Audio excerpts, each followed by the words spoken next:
Fala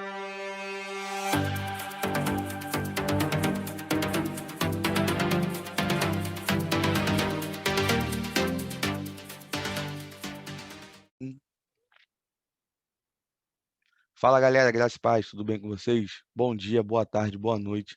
Estamos começando aqui mais um Papeando a Palavra, hoje com a presença ilustre do meu amigo Gustavo Arnone. Ele que é um grande amigo que nós nos conhecemos praticamente meia hora, 20 minutos, mas com excelentes recomendações, né, do vovozão palmeirense Márcio Bertolini, grande amigo, é sofredor, mas fazer o quê? Não tem problema. Então, o bate-papo hoje vai ser muito bom, tenha certeza. Fique até o final desse bate-papo. Fique com a esperança que vai ser transformador na sua vida. Fique com a esperança de que Deus vai falar muito ao seu coração através desse bate-papo. E você que está chegando aqui agora, seja bem-vindo. Muito obrigado por estar aqui dando atenção, né, usando o seu tempo para poder estar prestigiando o nosso trabalho. E você que ainda não é inscrito, inscreva-se no canal, curta, comenta, compartilha e ajude a plataforma a espalhar esse podcast para mais pessoas serem edificadas pelas mensagens que são levadas aqui através do Papinha na Palavra. E também eu gostaria de te pedir aquela grande ajuda. Logo aqui na descrição vai ter o Pix de apoio ao canal, né? No Papinha na Palavra passado, eu deixei aqui, dei uma satisfação para vocês que esse material que eu estou usando no momento, esse fone com o microfone, eu só consegui adquirir graças à ajuda de vocês que apoiam aqui o canal, porque o material velhinho, antigo que eu tinha já deu ruim, né? Veio de um país bem pertinho dali da China, então já viu como é que o negócio era complicado no começo, mas graças a Deus a gente vai melhorando. E muito obrigado por tudo. Obrigado pela ajuda e o apoio que vocês têm dado. E fica até o final, tamo junto, vamos com tudo. Gustavão, se apresenta para a galera aí. Fala para a galera quem é o Gustavo. Ô, pessoal, tudo bem? Obrigado pelo convite aí para a gente trocar essa ideia. Meu nome é Gustavo, eu sou professor de filosofia, sou formado em filosofia e teologia e pedagogia. Sou casado com a Jaquelina, pai do Enoque, e já fazendo uma propaganda logo de cara, né? Tem um curso aí que chama Filosofia para Cristãos, Pensando para a Glória de Deus, que é uma introdução à filosofia aí para quem quer um estudo de filosofia a partir de uma visão cristã de mundo e tudo mais. Então é uma alegria a gente estar aqui, espero que a gente tenha um momento bem edificante, bem gostoso para a gente trocar ideia. Amém, meu amigo, amém. Galera, o link aqui do curso dele vai estar na descrição. Vai lá, clica no link, faz a inscrição, faça o curso todo e logo depois, daqui a um tempo, quando ele soltar outro curso, a gente aqui no canal também vai estar divulgando, Gustavo. Quando você soltar um outro, a gente marca um Papiano 2.0 para você estar fazendo a divulgação, para ajudar nesse trabalho, porque é um assunto que eu acho muito interessante, né? Um assunto que eu acho muito importante o cristão entender, né? Qual é a relação que a filosofia tem com a teologia, dos filósofos cristãos do decorrer da história. Porque assim, eu vou contar aqui algo que é a minha história com a filosofia. Quando eu me converti, as pessoas que me orientavam na época, isso é até um pouco engraçado de falar, falavam que o conhecimento da filosofia me afastaria de Deus, né? Na prática, estudar filosofia é um primeiro passo para se desviar da fé cristã. E eu tinha muito medo de filosofia, mas muito medo de filosofia. Eu ouvia as pessoas falando, alguns amigos que já tinham uma carreira, né, uma caminhada cristã maior do que eu, e eu ficava assim, nossa, pô, os caras estão falando de filosofia, isso aí, eles estão tudo desviado. Aí eu falava que eles eram filho do diabo, porque liam Platão, porque liam Sócrates. Ó, você ter noção o tamanho da ignorância da pessoa naquela época relacionada à filosofia, né? E quantos no Brasil e no mundo têm essa mesma abordagem, né? Esse mesmo pensamento em relação à filosofia. E assim, hoje vai ser o dia que eu vou esclarecer um monte de dúvidas, né? Não sei se o pessoal de casa vai ter as mesmas dúvidas que eu, mas eu vou perguntar algumas coisas que são as perguntas do Rafael, leigo no assunto filosofia. Então aqui vai ser para mim uma grande aula com o professor que tem somente 2 tatuagens, não é isso? Não é pouca coisa? Por aí, Por aí, né? 2 mais Cada 30. 2 centímetros uma tatuagem. Mas e galera que tá aí ouvindo falando sobre isso, não deve estar entendendo nada. Pessoal, é porque quando eu conheci o Gustavo através da rede social, eu não achava que ele era professor, eu não achava que ele era cristão, mas achava que ele era tatuador e só. Então foi, até comentei isso com ele, a gente estava dando a risada antes de começar a gravar, mas hoje aqui estou tendo a honra, o prazer de conversar com ele, homem de Deus, cara que vai ajudar muita gente ainda, né, que vive numa correria, né, mais para frente. Até queria tomar liberdade, Gustavo, você fique à vontade em relação a isso, de um momento da nossa conversa, você falar um pouco da correria que você passa aí em relação com o garotão alegre demais, né? O Enoque, cara, eu vi as fotos que você botou dele, eu olhei assim e falei, caramba, que garotinho bonitinho, cara. Fofinho, vontade de apertar. Então a gente vai falar sobre isso mais na frente, mas fala pra gente aí um pouco sobre essa relação do cristianismo com a filosofia. São coisas que são distintas ou elas conseguem se comunicar de uma forma tranquila? Isso é uma boa questão, né? Porque realmente tem um espantalho. Eu estou gravando, né? Eu vi o microfone fechado, é o seu. É uma relação complicada dentro da igreja, porque no começo da fé cristã já foi uma relação complicada, né? A filosofia ela sempre teve aqueles embates com a fé, ora contra e ora sendo usada a favor da fé cristã, né? Então, a gente pode pensar no apóstolo Paulo, lá, quando ele fala em 1 Coríntios, né, sobre a sabedoria que Deus tornou louca desse mundo, né? Ali, sim, tem uma referência à filosofia também, não ao todo filosófico, a um ponto específico ali, né? Paulo está se referindo.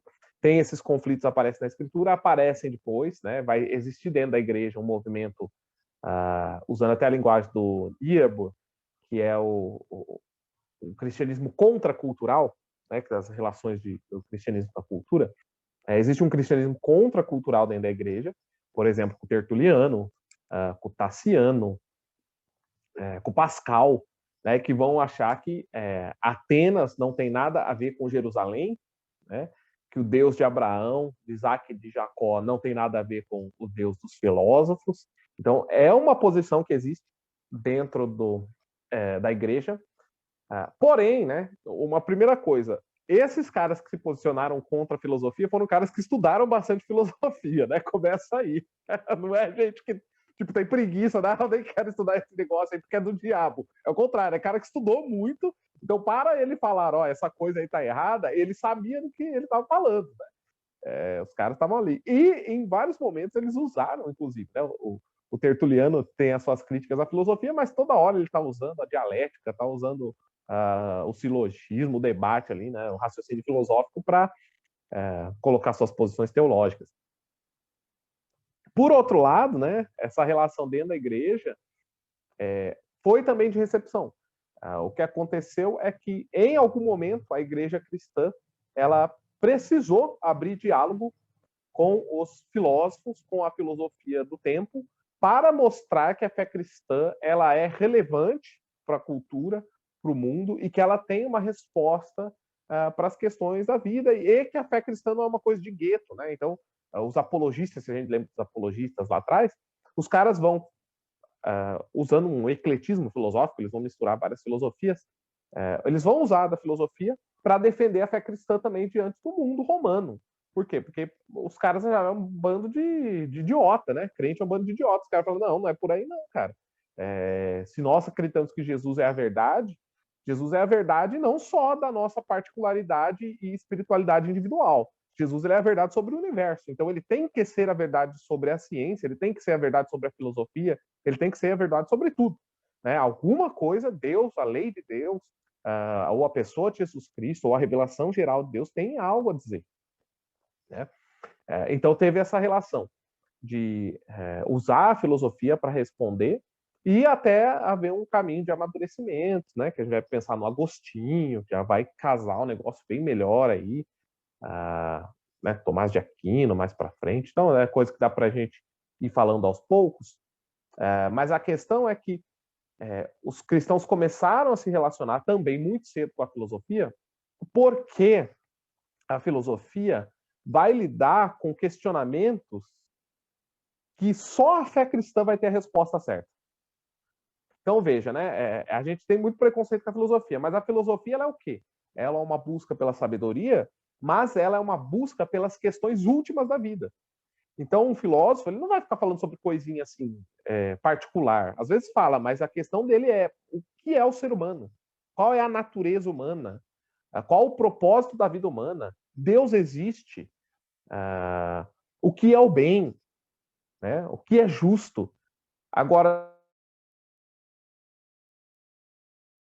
então você tem uma concepção de fé muito limitada, reducionista. Porque a fé cristã tem algo a dizer sobre o que é o bem, sobre o que é o belo, sobre o que é o justo, justamente por causa da revelação, né?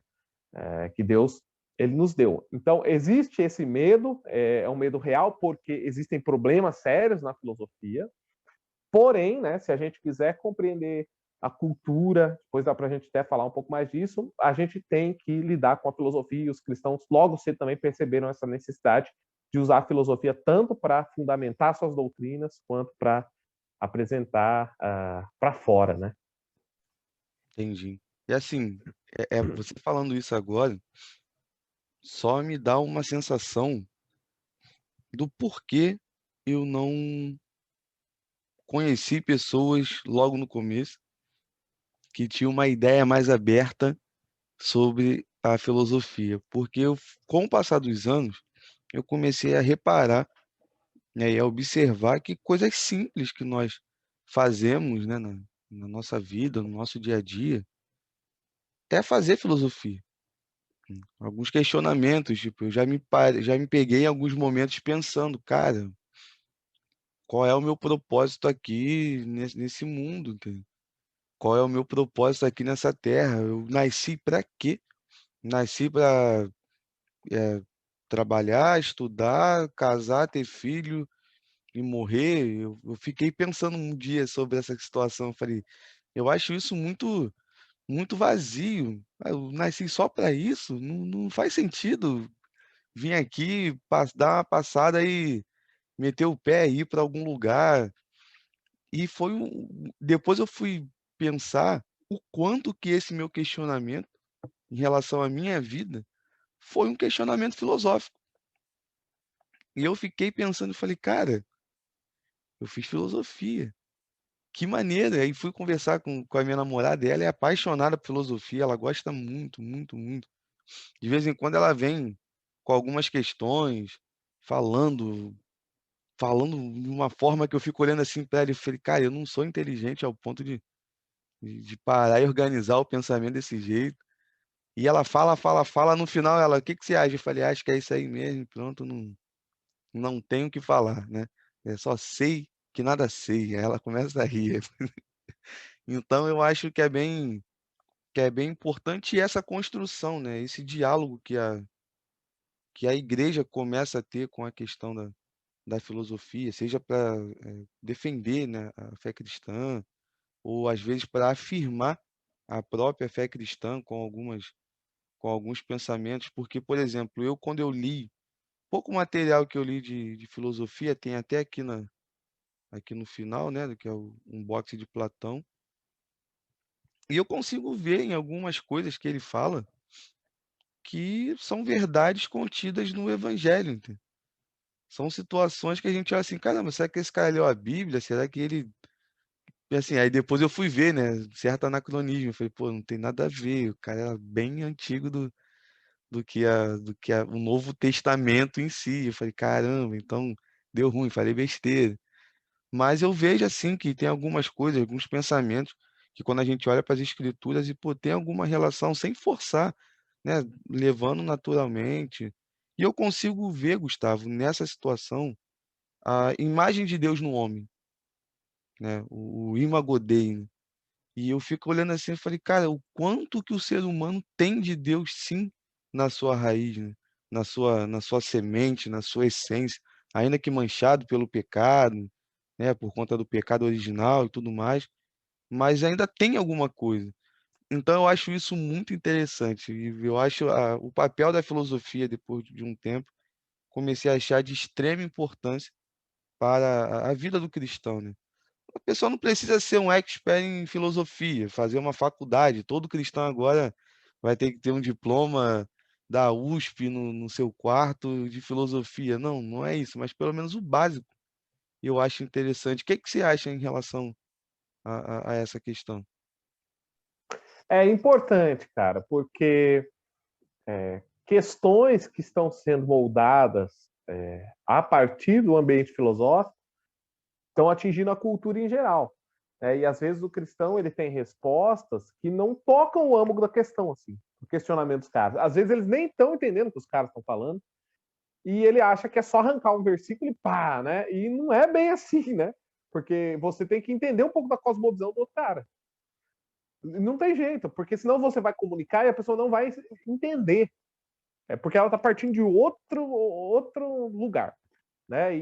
Então não tem como você fugir, principalmente dependendo do meio onde você está. Se está na universidade, você falar que você não quer entender nada da cosmovisão do grupo, você não vai conseguir se comunicar com o grupo. Eu não estou falando você aderir à cosmovisão do grupo.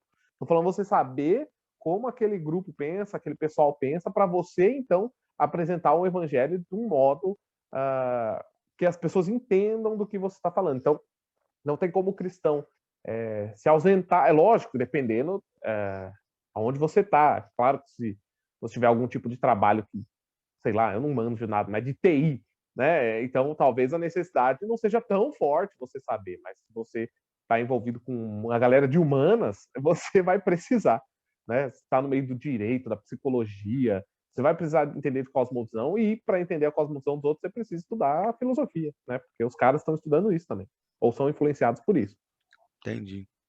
Assim, uma dúvida que eu tenho relacionada a esse assunto, né, o evangelho e a filosofia, a gente pode dizer e afirmar que existe uma filosofia cristã?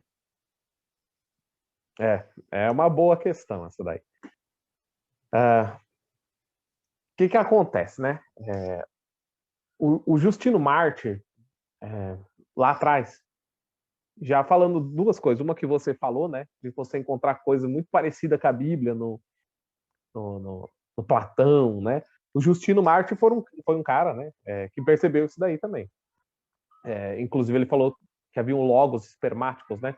Que o logos, Jesus, ele lançou suas sementes nas culturas e nas filosofias seculares.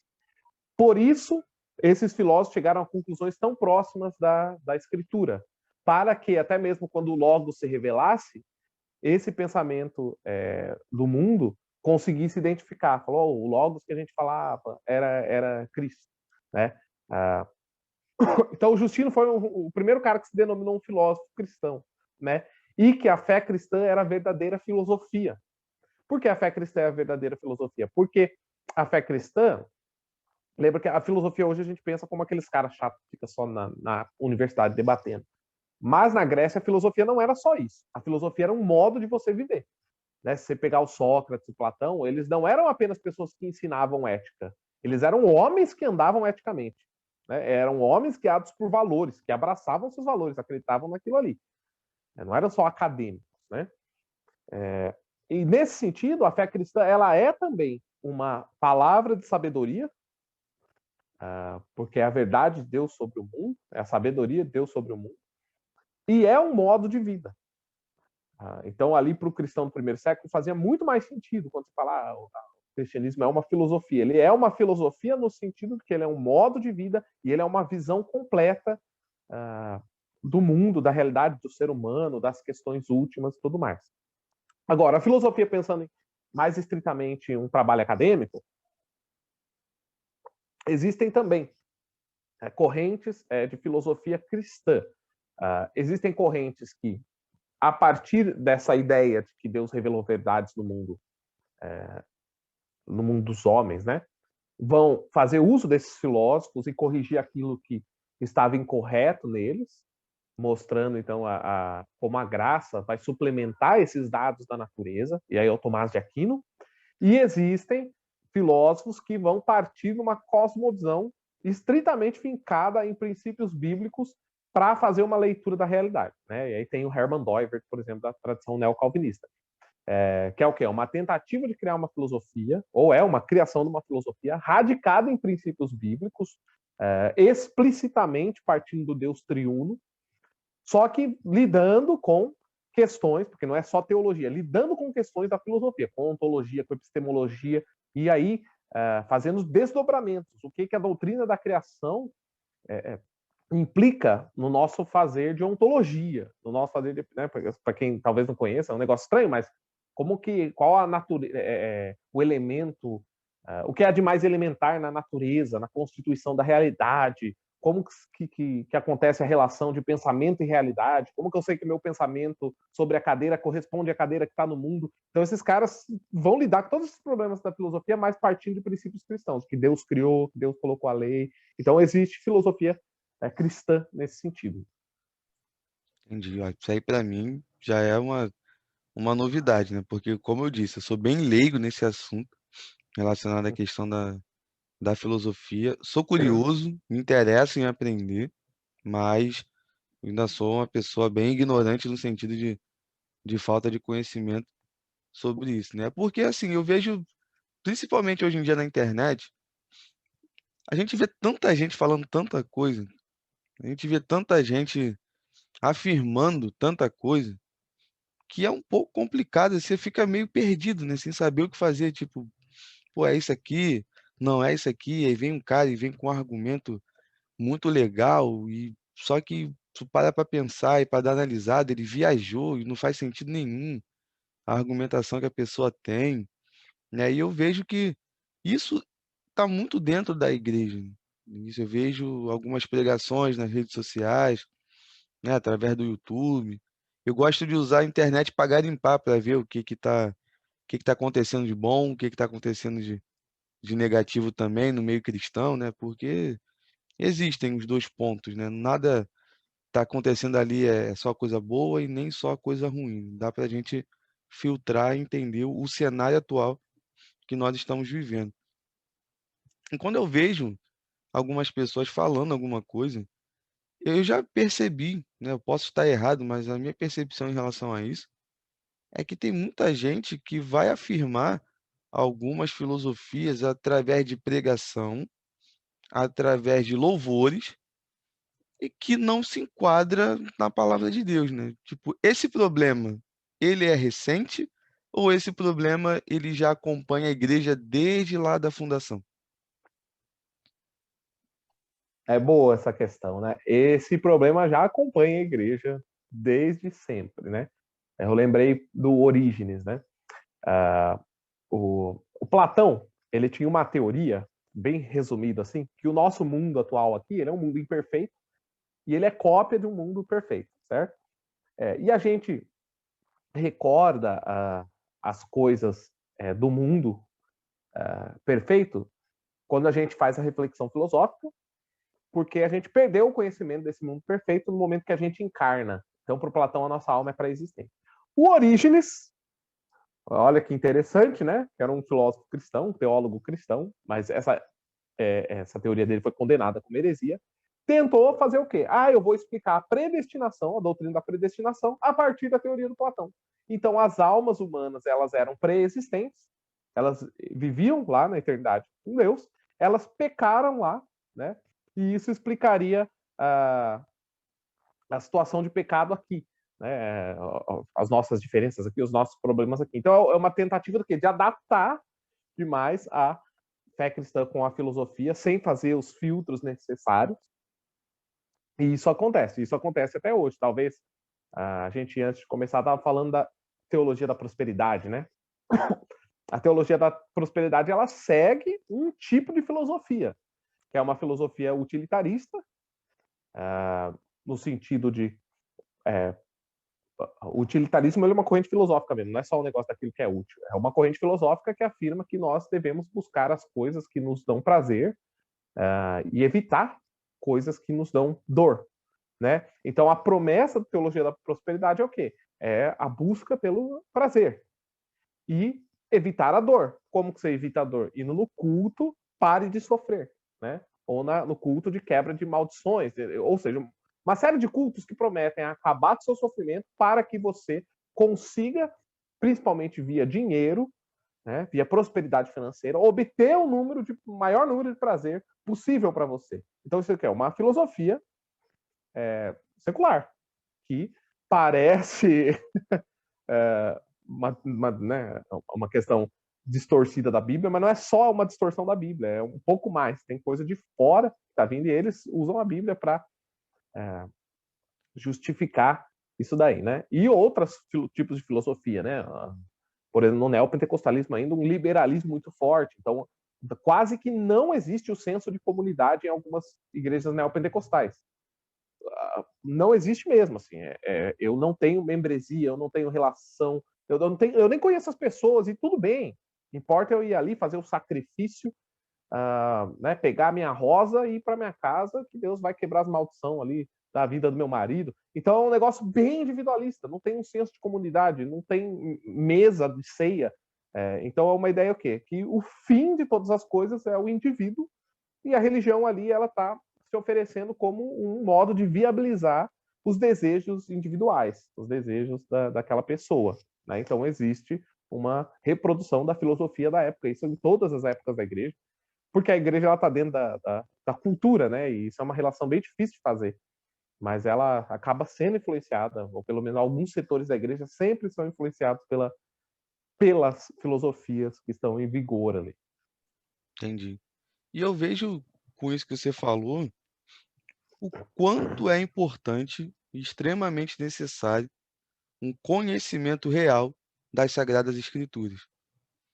Para nós cristãos termos aquele filtro, né, de ouvir de tudo, reter somente o que é bom e continuar pregando o evangelho da forma que Cristo falou que era para a igreja pregar, os apóstolos falarem e tudo mais.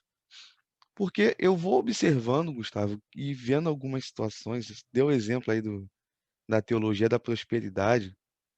Cara, eu acho essa teologia algo muito, muito, muito esquisita, porque promete coisas que o Cristo não prometeu, afirma coisas que a Bíblia não afirma, né? Pegam textos e distorcem o texto, usam, você não nasceu para ser cauda, mas sim para ser cabeça, e você nasceu para vencer. Venha para a igreja e pare de sofrer, como se o Jesus Cristo, no livro de Mateus, falasse: aquele que vier após mim vai ganhar uma cama confortável, um travesseiro bonito e uma casa maneira de frente para o mar. Não fala nada disso, fala de levar uma cruz, né? É completamente diferente. Então, o perigo dessas filosofias, né, dentro do meio da igreja, e como você mesmo pontuou, né, essas coisas já vêm lá de trás, e parece que cada geração enfrenta problemas semelhantes, né, sobre as questões filosóficas. Eu vejo hoje em dia uma, um apelo muito grande pela hipergraça, né? O cara pode fazer de tudo, o tempo todo, e não tem problema nenhum, porque Deus é amor. Então você pode fazer aquele pecado ali de uma maneira premeditada, de uma maneira consciente, que não tem problema, porque o Senhor vai te perdoar. Aí eu fico imaginando, cara, olha só a ousadia que o ser humano tem de ficar, não, Senhor, eu vou pecar agora, mas daqui a pouco eu vou te pedir perdão, porque eu sei que o Senhor é misericordioso, como se o ser humano conseguisse dar uma pernada no Deus Todo-Poderoso, né? Então, isso é muito estranho, cara, isso é muito esquisito. E dentro desse assunto, né, desse tópico que eu citei aqui agora, sobre a ideia da hipergraça que a gente vê muito nas redes sociais e de igrejas mais recentes, né, não de igrejas históricas, e até igrejas históricas também, indo por esse caminho, como eu já vi algumas vezes através da plataforma, né, do YouTube, Facebook, Instagram. Esse problema, ele é um problema recente, ou isso dentro da história da igreja e de algum ramo filosófico a gente já encontra no meio da história da igreja? Isso daí está em Paulo, né? Lembra a acusação que faziam contra Paulo, né?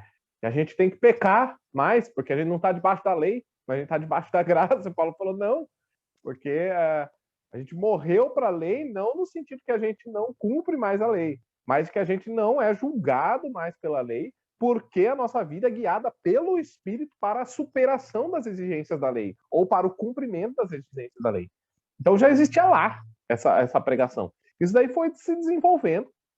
Hoje eu acho que existem outros fenômenos, porque todo mundo usa mesmo o termo hipergraça.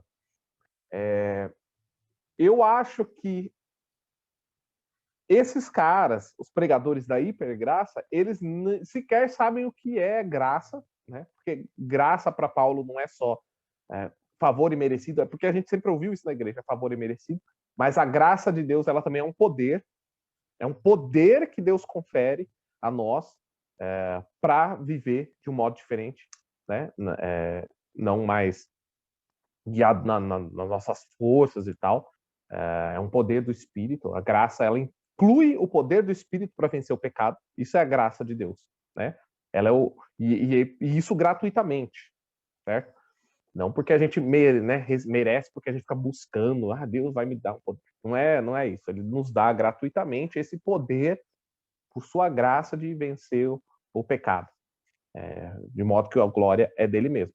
Mas eu acho que esses pregadores, principalmente agora recentes de hipergraça, eles, mais uma vez, são influenciados por um tipo de filosofia que existe na nossa sociedade e que está ligada até a Revolução Sexual do ano de 70. O que acontece? A partir da década de 70, vai haver uma reconfiguração do ser humano, e essa reconfiguração vai colocar o centro da identidade humana na sexualidade. E a partir disso, a antropologia, né, vai ficando cada vez mais sentimentalista. Isso é um problema que todo mundo sabe que existe na igreja. O que acontece? Quando o ser humano começa a se identificar e viver sua vida a partir dos seus sentimentos, daquilo que lhe traz alegria, que lhe traz prazer, tudo aquilo que ele vai discursar, tudo aquilo que ele vai falar, tem que ser pautado a partir de alguma coisa que vai gerar prazer, para que as pessoas gostem do que você está falando. E definitivamente o discurso sobre pecado não é agradável, né? É desagradável, é um saco, é uma chatice você ouvir que você está errado aqui, que você está errado ali, que você não é perfeitinho. É um saco. Então o que os caras falam? Não, tudo bem, tá tudo bem, porque Deus te ama. Então não é só uma má compreensão da graça, mas é uma mensagem que ela está adequada a uma cultura sentimental em que o prazer é o que tem que guiar o discurso, certo? O discurso é guiado pelo prazer e pela boa sensação, né? Isso constitui, não só porque a gente pensa, por exemplo, né, fazendo um salto, né, nos LGBTs. A gente vê no movimento gay, né, nos movimentos tem até um termo política de identidade, que é um povo que se define a partir da identidade, mas você não você não pode falar que você é trans, você é aquilo que você nasceu biologicamente, você não pode se definir como mulher só porque você se sente mulher. O crente sempre fala isso para os LGBTs, mas o crente ele segue o mesmo raciocínio dentro da igreja. Se ele não sente a presença de Deus na igreja, Deus não está ali. Aí ele quer falar do gay que se identifica como uma mulher, né, um homem que se identifica como uma mulher por causa do sentimento. Mas peraí, você também acha que Deus ele só é presente na igreja, na comunidade, a partir da sensação que você tem dele. Entende que a base antropológica é a mesma? É a mesma. A base da política de identidade LGBT é a mesma dos evangélicos em uma boa parte aí. É o sentimento. E aí a gente vai ter um problemão, certo? Vai ter um problemão. Por isso que é muito comum. Numa hora ele é um cara ali, líder do louvor, na outra hora ele é um movimento gay, a gente não entende nada. Mas como o cara teve essa transformação? Ele não teve transformação. A questão é ele só mudou ali o modo de expressar a sensação dele. Então, se na igreja a presença de Deus ela é identificada com a sensação que o culto gera em você, você não vê isso na comunhão, na pregação da palavra, na ceia, né, na ajuda aos necessitados, mas no sentimento, então a base é a mesma. Né? E isso é o quê? Uma influência de uma filosofia secular dentro da igreja muito forte, e que é o que fez surgir o fenômeno que a gente chama de hipergraça hoje. Né? Entendi. Cara, vou ser muito sincero com você. Eu nunca tinha parado para observar isso que você falou agora. E realmente faz todo sentido. E parece que com o passar do tempo fica aquela coisa de, Deus só se manifestou aqui no culto porque eu arrepiei na hora do louvor, ou eu arrepiei na hora da pregação, ou senti alguma coisa sempre na questão dos sentidos, sempre na questão daquilo que eu posso ver, daquilo que eu posso sentir, daquilo que eu me identifiquei como o melhor culto da minha semana, foi naquele domingo que o pregador falou e toda hora eu chorava. E só reforça uma ideia que até recentemente eu estava conversando sobre isso na igreja, do quanto que as pessoas vivem hoje em dia pelos sentimentos, pelos sentidos, né? As manifestações exteriores, aonde uma pregação ela é tida como boa, quando o pregador ele eleva um pouco a sua voz em determinadas situações, quando a igreja glorifica, quando a igreja dá glória a Deus, e isso foi uma pregação padrão, uma pregação excelente, que acendeu a igreja, né? Que é o termo que algumas pessoas usam, né? O pregador acendeu a igreja, o ministro de louvor acendeu a igreja, mas acabou o culto no domingo à noite, 20 minutos depois do culto, as mesmas pessoas que estavam acesas voltam a cair no mesmo pecado, voltam a tratar as pessoas da mesma forma, voltam a fazer tudo aquilo que faziam antes do culto, 7 horas da noite, e eu fico pensando, cara, o que que teve de manifestação real de Deus naquela situação, né? Porque de uma coisa é certo, quando ele se manifesta de uma forma verdadeira, quando ele se manifesta através da palavra de uma forma verdadeira, vai gerar transformação na prática do ser humano, né? Não existe evangelho do sentimento. Não existe o evangelho dos sentidos, de eu senti isso, então eu vivo o evangelho. Ou então aquele dia que eu fui lá na frente e chorei pra caramba, levantei a minha mão e fiz a oração do pecador, né? Dependendo da tradição que a pessoa se converteu, eu, fulano de tal, confesso Jesus Cristo como meu único e suficiente Salvador, e ali foi a conversão. Não, ali pode ter sido um start para um processo de conversão, é algo completamente diferente.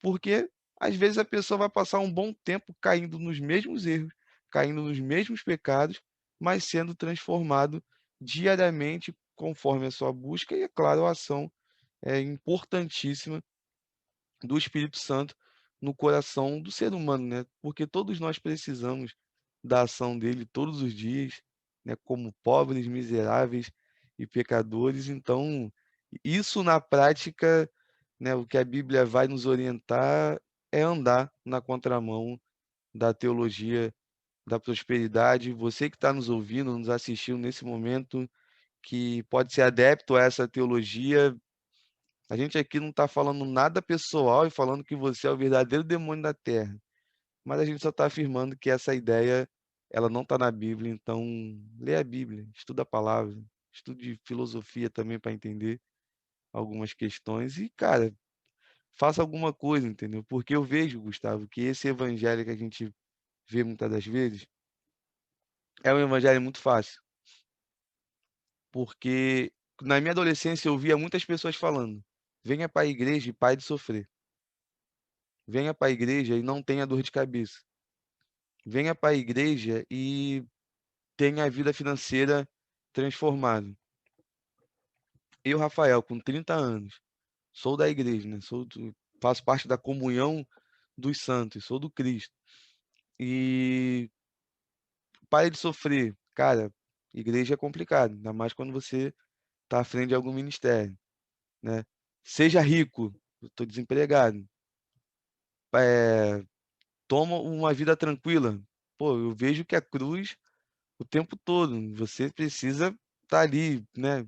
E sempre na comunhão, porque a nossa força vem dele, então é algo muito esquisito, né? E eu acho que muito conveniente para quem está aderindo a esse tipo de teologia, a esse tipo de filosofia dentro da igreja, e se cumprir nas escrituras, né? O apóstolo São Paulo vai dizer no capítulo 4 do segunda carta a Timóteo, né, que chegaria um dia em que as pessoas fariam mestres segundo a sua própria vontade, né, segundo a sua conveniência, e sentindo como coceira nos ouvidos, querendo ouvir só aquilo que os agrada, iam fazer mestres para si mesmo. Então, eu acho que esse tempo nem vai chegar. Eu acho que esse tempo já chegou e já chegou há muito tempo na vida da igreja, né, no modo geral. Então, são coisas que a gente precisa prestar sempre atenção, né? Meditar mais nas escrituras, oração, todas as disciplinas espirituais, né, que a gente encontra na palavra de Deus é interessante o cristão ter. Você que não tem um hábito, começa hoje, não vai doer. Você não vai morrer por começar a ler a Bíblia, você não vai morrer e começar a orar e cumprir com as disciplinas espirituais. Pode ficar tranquilo em relação a isso.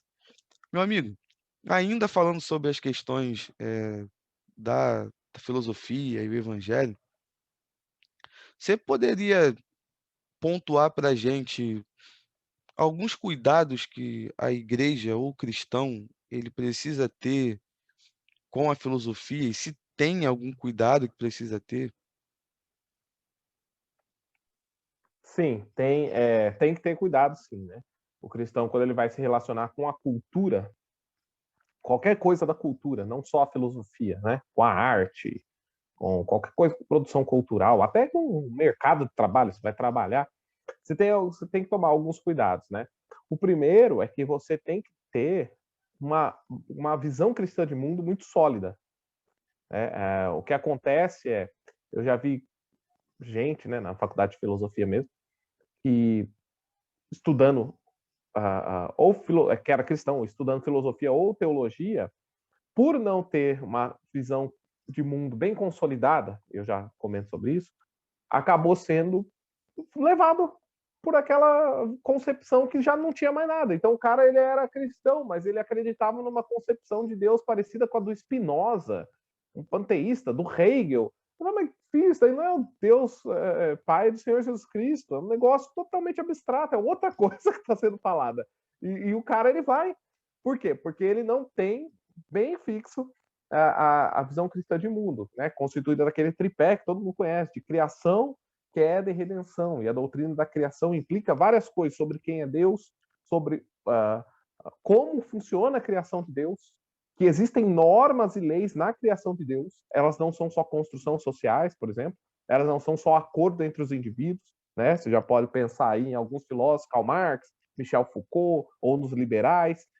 Não, a criação ela tem as leis que Deus colocou, e se fugir, o negócio vai ficar desordenado. Tem a queda do ser humano, né? E a queda do ser humano vai afetar não só a vontade humana, porque ele vai querer fazer o mal, mas vai afetar o que é chamado o nous, né? O efeito noético da queda, ou seja, a mente humana vai ser afetada e os raciocínios humanos, as filosofias humanas vão muitas vezes caminhar para lá e para cá, muito fora do que é a verdade mesmo.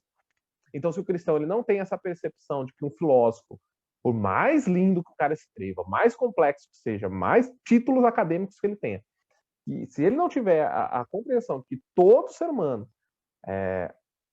foi afetado pela queda, ele vai seguir como se fosse tudo puro que o cara está falando. Não é assim. Né? Não é porque alguém sabe muito, escreve muito, que está tudo certinho, tudo redondinho ali.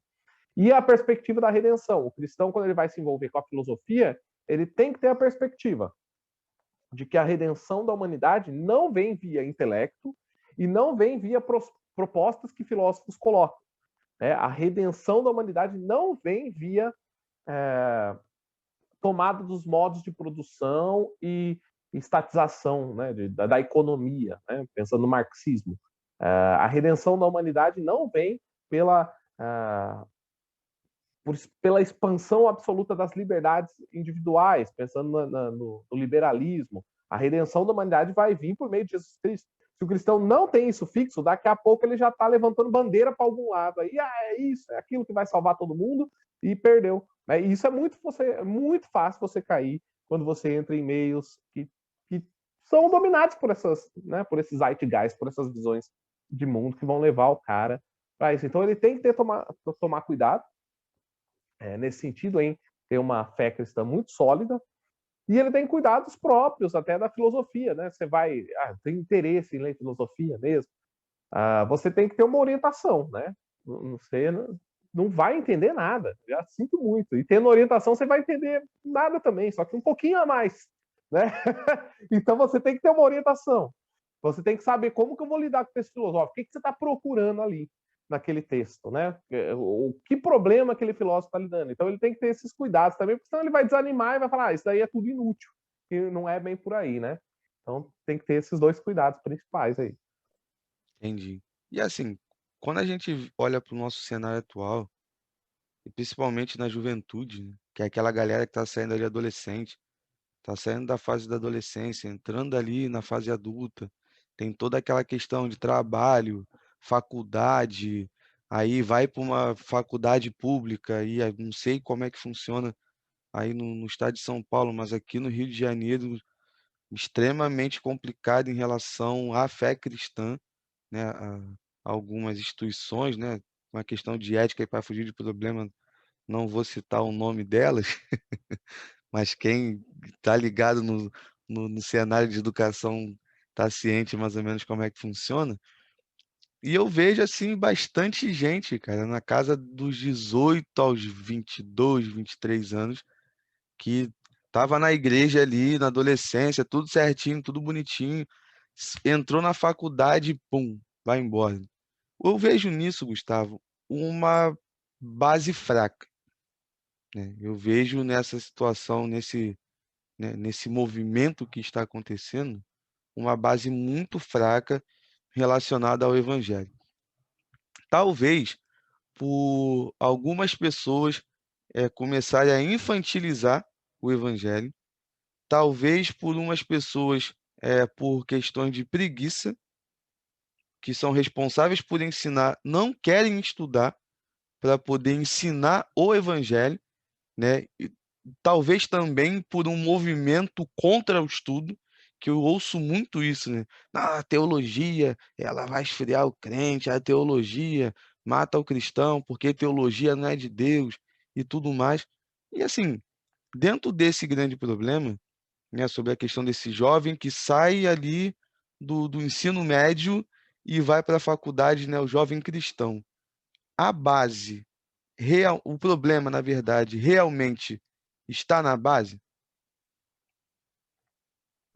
É ótima questão. Sim, mas não apenas. Falta, agora, sobre a base primeiro, né? Primeiro que há uma responsabilização, às vezes, demais sobre a igreja e pouca sobre os pais, né? Então, primeiro, né, quem é responsável biblicamente pela catequese dos filhos são os pais, né? Em Deuteronômio, isso é colocado para os pais, em primeiro lugar. Você educa os seus filhos no caminho do Senhor. Isso é garantia absoluta que eles vão se desviar? Não. Provérbios fala que eles não vão se desviar, mas é lógico que sempre tem, né? Aqueles tiros pela culatra. Então tem filho que vai se desviar. Mas essa responsabilidade começa nos pais. Segundo, existe a da igreja, sim. A igreja também pode jogar tudo nos pais, né?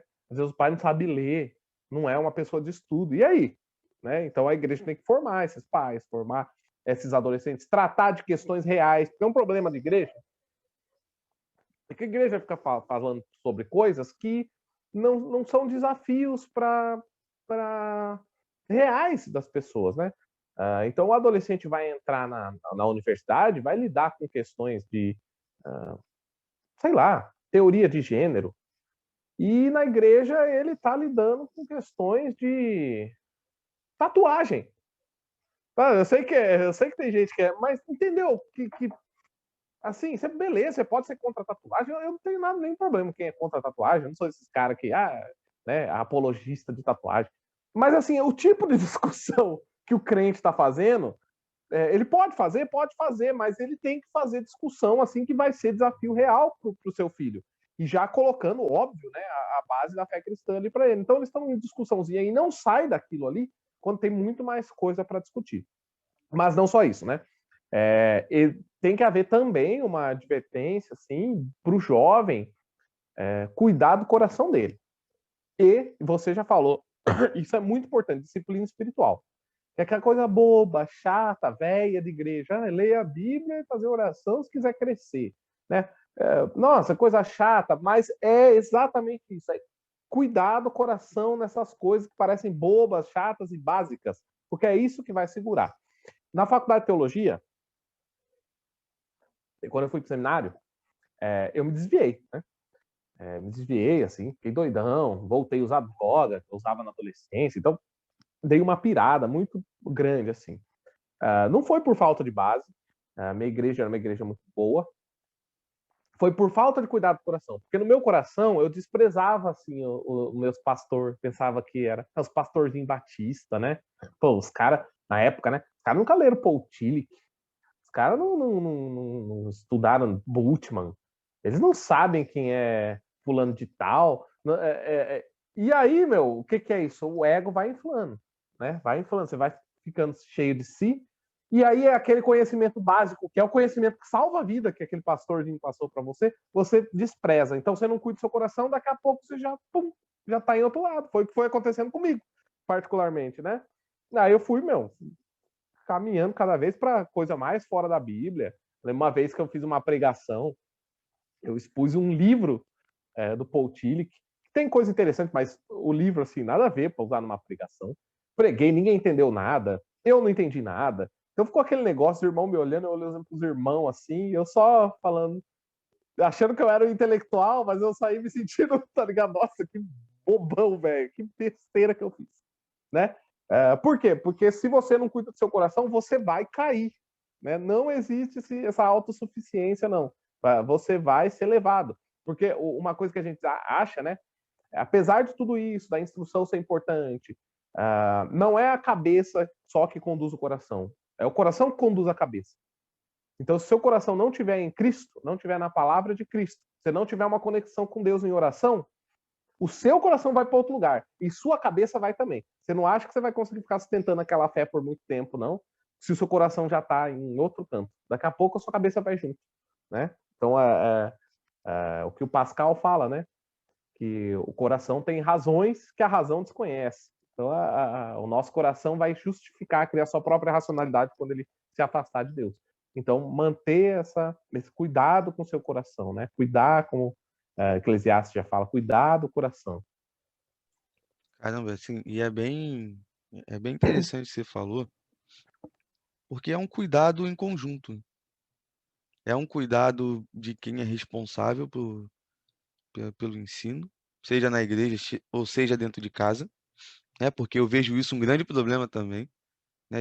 Às vezes não, né? Na sua grande maioria, na verdade, os pais jogam a responsabilidade de educar o filho para a igreja ou para a escola, né? Porque se isenta, não, vou terceirizar, né? Para virar uma moda, né? Fazer a terceirização das coisas, né? Se faz terceirização de tudo, terceirização de segurança, terceirização na área da saúde e tudo mais. Aí na área da educação familiar se vai pelo mesmo caminho, infelizmente. E também o autocuidado, né? Que acho que foi justamente o que você falou. As disciplinas espirituais, elas parecem ser, em vários momentos, coisas chatas. Aquele feijão com arroz basicão. Só que aí eu fico vendo essa situação, Gustavo.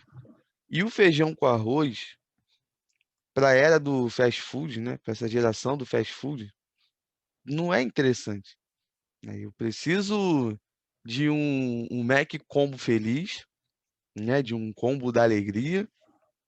Então eu vou ouvir um louvor de 10 minutos repetindo a mesma coisa, nada contra a galera do worship, eu me amarro em ouvir algumas músicas, é claro, depois de analisar a letra, de fazer todo aquele cuidado para não ficar cantando e ouvindo músicas que às vezes são piores do que músicas seculares, né? E eu fico observando essa situação, né? O pacote seja feliz com, eh, sei lá, a prosperidade financeira chegando, se você der o dízimo fielmente todo mês, como se fosse garantia, né? Ah, eu dou o dízimo, então eu vou ficar rico. Então, são coisas que a gente vai vendo dentro da igreja, são coisas que a gente vai observando dentro do coletivo, e principalmente com a garotada, com a juventude, essa questão do sentimento de independência, né? Eu vejo nas redes sociais, não sei se é sem querer, mas provavelmente é proposital, que uma coisa era eu adolescente lá atrás, né? Já tem uns 12 anos mais ou menos, que eu estou com 30 hoje, de o adolescente achar que ele é independente. Isso é normal da idade, isso é normal da fase, isso não tem como eu hoje chegar para um adolescente da igreja e falar, não, você não pode ser assim, ele, mas eu mando em mim mesmo. Eu fico olhando assim, caramba, não sabe de nada, quando ficar velho vai ver que não é assim que funciona. Só que eu já vejo uma situação que eu acho que ela vai além desse senso de independência. Em alguns momentos parece que é um certo anarquismo em relação ao adolescente, né? Ah, então ninguém me manda, o governo não me manda, o pastor não me manda, meu pai e minha mãe não me manda. Isso está ligado a essas filosofias que nós estamos enfrentando no nosso tempo? Sim, tá ligado, sim, né? Principalmente essa ideia da autoafirmação do sujeito no mundo para construir sua identidade, vai surgir com o existencialismo, vai ser a era da autenticidade, né? O Charles Taylor, um filósofo cristão católico, trabalha isso, que é o que é a autenticidade? É o ser que se afirma no mundo e abre mão das tradições, abre mão daquilo que o forma, quer dizer, ele acha que ele abre, e aí ele constrói sua identidade a partir dos seus próprios padrões. Então isso vem da cultura, assim. É lógico que tem um ímpeto meio natural do adolescente, mas no jeito que tá, né? Ele é uma influência cultural do jovem que perdeu assim as referências e acha que o mero raciocínio dele ou a vontade dele, ela vai conseguir fornecer as fontes da vida dele, assim. E não é assim, né? Por isso que tem que ter um trabalho muito difícil de resgate do adolescente dentro da comunidade, dentro das tradições. Tem havido já esse movimento, mas ele é muito tímido ainda. Só que o poder de influência da mídia, principalmente nesse tipo de pensamento, é gigantesco. Então, o desafio do cristão é muito grande para corrigir essa orientação, né, filosófica que pegou os jovens em geral e os jovens da igreja também. É bem, é bem complicado. Eu vejo isso na pele, né? Que estou como líder de juventude na igreja local, então é bem complicado. Às vezes você fica assim, caramba, por que que o pai e a mãe não faz isso e você aqui tem que fazer? Ou pelo menos tentar, mas mesmo assim não tem aquela coisa eh, eficaz, né? Porque eu já tive alguns momentos que eu tive algumas atitudes que foram bem complicadas e parecia o pai da pessoa, só que eu falei, opa, calma aí, não. Eu preciso ser o amigo. Eu preciso ser o amigo que vai chamar no canto e vai falar, olha só, isso aqui que você está fazendo está errado, porque amigo que é amigo fala a verdade, amigo que é amigo joga limpo, né? Joga as claras, do que ficar naquela coisa, não. Se eu falar isso, o jovem vai sair da igreja, vai ficar chateado. E às vezes acaba que, da mesma forma que ele manda dentro de casa, ele passa a mandar dentro da igreja também, como ele manda na escola, como ele quer mandar em um monte de lugar. Então esse problema é muito complicado e tudo ligado às questões filosóficas, né? Isso que eu acho muito interessante. Dentro de todo o nosso bate-papo até agora, todos os grandes problemas que a gente conversou, que a gente pontuou, tem alguma coisa relacionada à filosofia. E isso, para você que está nos ouvindo, nos assistindo, você precisa ter a ideia real do quanto é importante, pelo menos ter um conhecimento básico em relação a essas coisas, né? Porque serve para a questão do evangelismo. Eu acho muito interessante, e eu, Gustavo, eu gosto muito de saber de quem pensa diferente e do porquê aquela pessoa pensa diferente. Porque eu só consigo vir com o argumento de que ele possa estar errado conhecendo o pensamento que ele tem. Então, porque fica eh, aquele pensamento um pouco arcaico, né? De eu não concordo com isso e pronto, acabou. Por quê?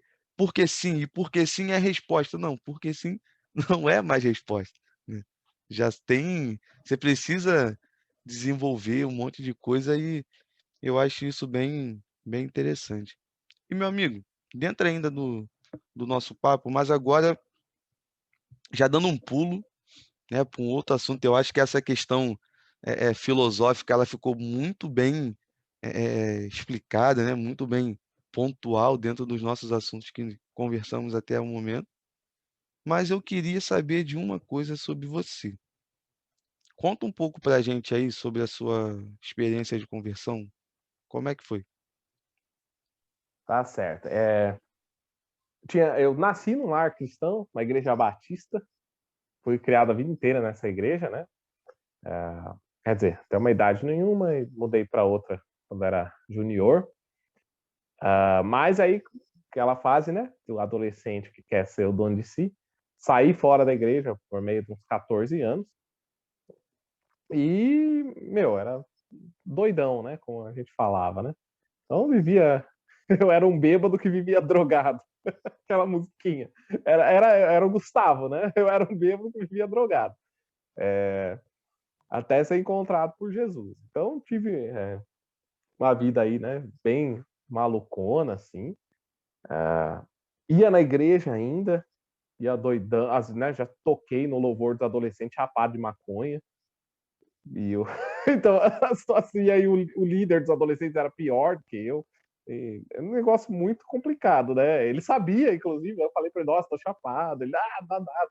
Então, uma situação bem tensa, assim. Né? Foi bem fundo, assim. Aí, o que aconteceu? Tinha feito alguma coisa que não vale a pena falar, e era num sábado, e eu fiquei com muito medo daquilo que eu fiz e falei, mano, eu vou morrer, né? Eu vou morrer. E eu falei, cara, eu preciso voltar para Deus, porque senão eu vou morrer. E aí eu falei com Deus, né? Aquela clássica conversão, né? De se abrir na Bíblia. A minha foi só um pouco diferente. Eu, no quarto, orei e falei, Deus, eu quero que o Senhor me dê uma direção, né? Porque eu fiz um negócio muito errado, aí eu tô com medo da consequência. É... E aí? Aí peguei a Bíblia, pá, abri aleatoriamente. E aí o versículo que eu nunca mais achei, eu nem lembro qual era mais ou menos Deus falando, você vai morrer mesmo, eu vou acabar com você. Era algum desses profetas, sabe, com umas ameaças terríveis. É isso mesmo, você vai morrer, eu vou acabar com a sua vida, com a sua existência. Aí eu falei, meu Deus do céu, eu preciso ir para a igreja mesmo, né? Aí no domingo seguinte eu decidi, eu falei, pô, eu preciso voltar para a igreja. Né? Eu lembro até de uma frase de C.S. Lewis que eu não lembro onde está mais, mas que ele fala que Deus é tão misericordioso que quando a gente vai para ele com medo do inferno, ele nos aceita mesmo assim. É porque a gente tem aquela ideia, não, você tem que vir a Deus por amor, não porque você está com medo do inferno. Não, se está com medo do inferno, vai para Deus também, pois ele te ensina a amá-lo, né? Então não tem problema, vai, pois ele te ensina o amor. E aí eu fui no domingo seguinte na igreja, teve um missionário, né, pregando, eu não lembro o nome dele, e aí teve aquele apelo, né, mega emocional. A conversão não se deu no apelo, se deu antes, porque eu já estava decidido. Aí teve o apelo, foi todo mundo, eu estava até do lado de um brother meu, né, eu usava um bonezão, a barreta, assim, era bem magro, e eu estava do lado do colega meu, Ricardinho, todo mundo já tinha ido, eu falei, mano, eu vou levantar, e vou. E aí eu levantei na apelo, o Ricardinho olhou, desacreditou, né, a galera olhou, acho que o pastor desacreditou, porque até o pastor, coitado, né, velho. E fui, mano, no apelo, e me converti. E ali, cara, né, mudei a vida mesmo, assim, né? Minha percepção de mundo. Claro que, né, quando você se converte, fiquei chato, um chato de galocha, que era mais errado que todo mundo, achava que eu era o mais santo que todo mundo. Daí todo mundo se afastou de mim. Esses processos de conversão complicados, santarrão, né? Até de sua calma, velho. Não é tudo isso, não, moleque. Mas enfim, nessa eu fui pro seminário, né? E aí segui a vida a partir disso daí. Mas a minha conversão foi basicamente esse processozinho. Eu tive um processo parecido, né? Logo no começo também, eu fiquei aquele cara extremamente chato, não falava com ninguém direito. Por um ponto, foi necessário me afastar de algumas amizades logo no começo, para eu poder, de certa forma, me manter firme, né, por conta de algumas situações. Mas no meio familiar foi muito complicado, porque, por exemplo, eu me converti numa igreja que não comemorava o Natal. Aí tinha estudo sobre o Natal no dia, ou na semana, para falar, o Natal é uma festa pagã, porque é a festa de não sei o quê, e todo aquele estudo bem elaborado, só para dizer que Jesus Cristo não nasceu no dia 25 de dezembro. E eu, no primeiro ano, isso assim, hoje eu falo rindo, mas na época foi muito triste para minha mãe, porque eu e minha irmã, a gente não passou o Natal junto com ela para passar na igreja. Mas o interessante é o seguinte: não vamos comemorar o Natal, mas fazer a ceia. E ali eu questionei na minha mente. Eu falei, cara, eu não vou comemorar o Natal e a ceia faz parte do Natal. Poxa, o que que isso tem a ver? Será que isso aqui é uma mentira? E eu comecei a ficar com esses questionamentos e esse processo foi importantíssimo nesse meu processo de conversão, porque eu comecei a questionar algumas coisas. Então, a partir daquele dia, tudo que eu começava a ouvir que me gerava dúvida, eu começava a questionar. Então, querendo ou não, logo no começo eu fui aprendendo a não ter uma fé cega. É uma fé, uma obediência cega, uma submissão cega. É claro, precisa ser submisso às autoridades, a gente precisa ser submisso ao pastor e tudo mais. Pô, mas só se o pastor chegar e falar para mim, cara, agora você vai vir lambendo o chão da igreja da porta até o púlpito toda vez que entrar. Eu não vou fazer isso. Não vou chegar e vou fazer tudo exatamente o que você está mandando se não tem um fundamento, uma fundamentação bíblica. Ou ainda que não seja algo coerente com o bom senso, né? Porque existem situações que são muito complicadas. E tu falando sobre o teu processo, né? Logo no começo, tudo mais, do cara chato pra caramba que ficou. Eu também. Fui esse cara muito chato, que assim que eu me converti, ninguém queria perto, a família não queria estar do lado. E hoje eu não sou tão diferente assim, mas eu vejo que eu melhorei um pouquinho, de uma forma considerável, que as pessoas já começam a conversar comigo e até fazendo podcast, conversando com pessoas que eu não conheço também. Então tem ajudado, né? Crescer na graça e no conhecimento a cada dia. Eu acho que esse é o macete, né, pra uma vida madura na fé, né? A gente vai crescendo, vai amadurecendo e vai muito aprendendo a cada dia mais as verdades do Senhor. E assim fica também de dica para você que está nos assistindo aí, nos ouvindo. Cresça. Simples assim. Amadureça. Você pode estar passando nesse momento por um processo complicado de conversão, possa ser esse cara chato, como um dia eu fui, como o Gustavo um dia foi também. E ninguém quer ter mais você do lado. Quando você chega, todo mundo sai de perto e chegou o chatão do negócio, vai questionar tudo, vai ficar falando um monte de besteira. Pare e reflita que o problema não pode ser os outros, mas sim você mesmo. Então, pega essa, pega essa dica que é interessante. Eu já passei por isso, já sofri muito por isso, e a gente está aqui também para te ajudar, ainda que sem querer, ou propositalmente, não sei, Deus é quem sabe, para você passar por essa situação que possa estar te incomodando. Valeu, meu amigo ou minha amiga que está nos assistindo e nos ouvindo nesse momento. Gustavão, muito obrigado, brother, pelo tempo, pela disposição, né? Eu estou muito feliz pelo sim ao convite, ainda que a gente tentou gravar inúmeras vezes e nunca conseguia, tinha problema daqui, tinha problema dali, mas Deus sabe de todas as coisas, gravamos no dia É. certo, gravamos no momento certo. E agora, antes de encerrar, né, eu gostaria de estar abrindo aqui um espaço dentro de uma situação que eu acompanho, né, sobre a sua vida nas redes sociais, de uma determinada dificuldade em relação ao garotão, né, ao Enoque, né, a gente estava até conversando antes de gravar sobre o valor da lata de leite lá que ele precisa consumir e tal.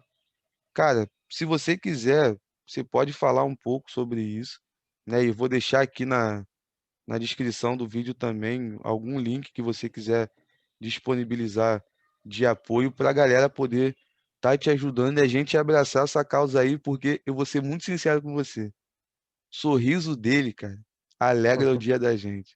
O moleque tem um sorrisão muito, muito, muito maneiro. E a gente precisa abraçar esse negócio. E isso, galera, você que está ouvindo e assistindo, isso é ser igreja. Isso é fazer parte do corpo, porque nós precisamos ajudar uns aos outros. Então, Gustavão, se você sentir à vontade, se não quiser também, não tem problema nenhum, você é livre. E vê aí o que você vai fazer. Beleza. Então, a gente tem um filho, eu e a Jaque, que chama Enoque. O Enoquinho, ele é um anjinho que Deus deu pra gente, um moleque muito bonzinho, muito amável.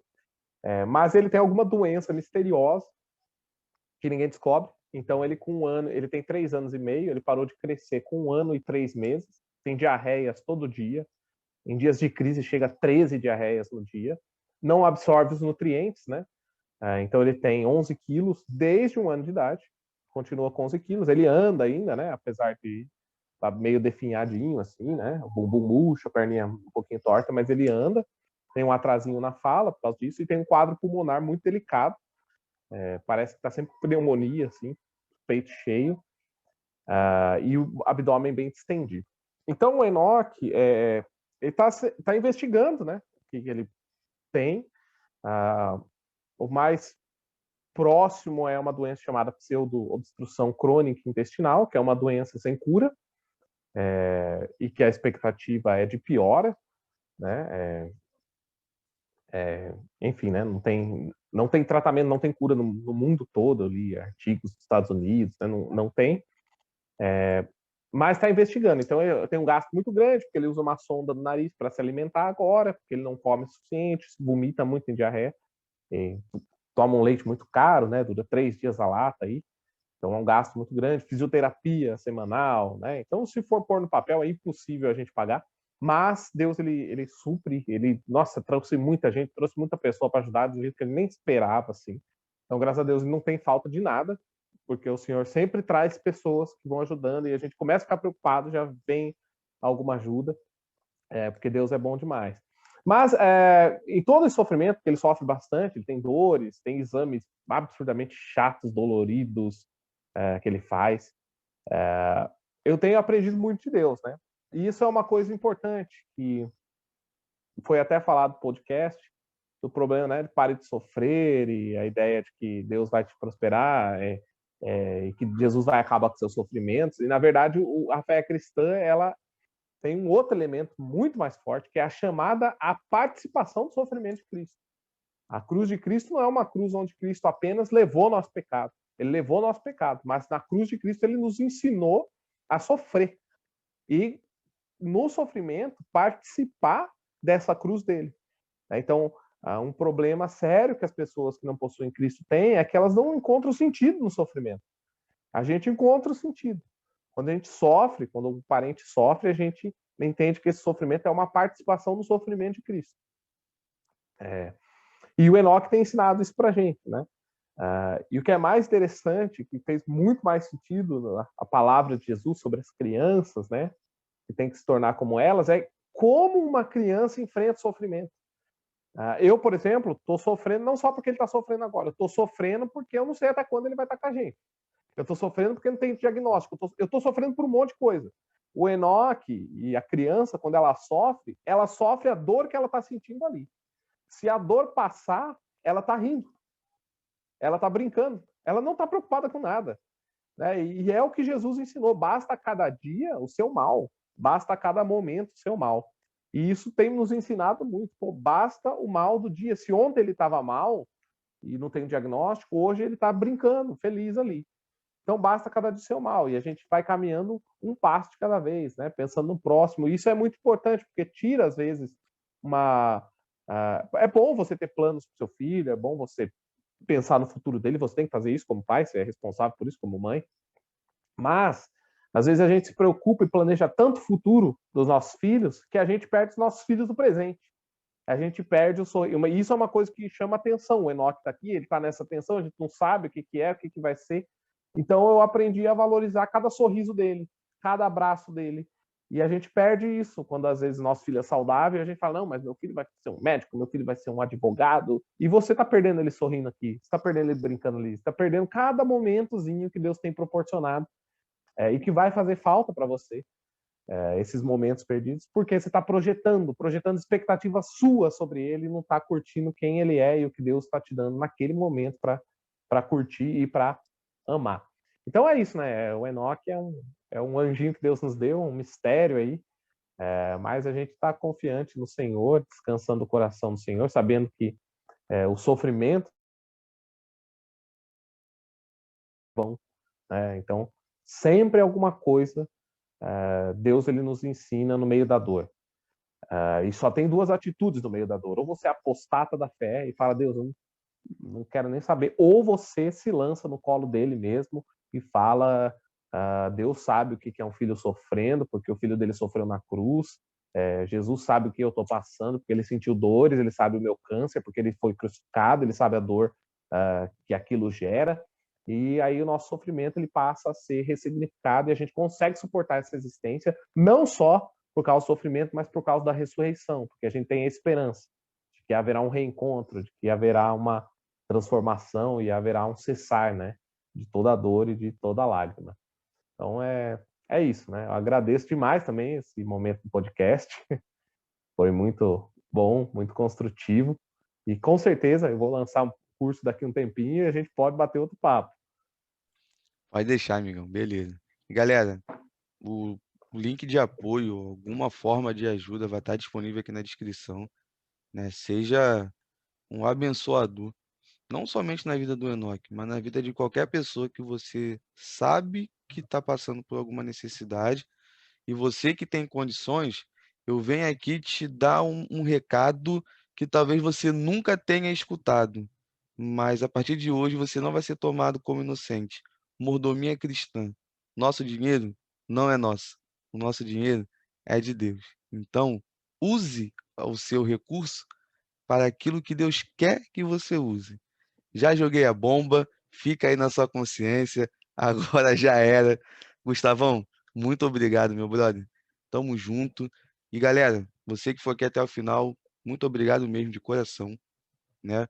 Compartilhe esse vídeo, ainda não é inscrito, inscreva-se no canal, ajuda esse projeto a crescer. E o Papinha na Palavra é isso. Momento leve, descontraído, de risada, de falar sério, de emoção, porque eu estou segurando aqui, porque caiu um pequeno cisco no meu olho. Então, deixa eu encerrar antes que eu comece a chorar. Então, vamos pregar o evangelho. Tamo junto e vamos com tudo, galera.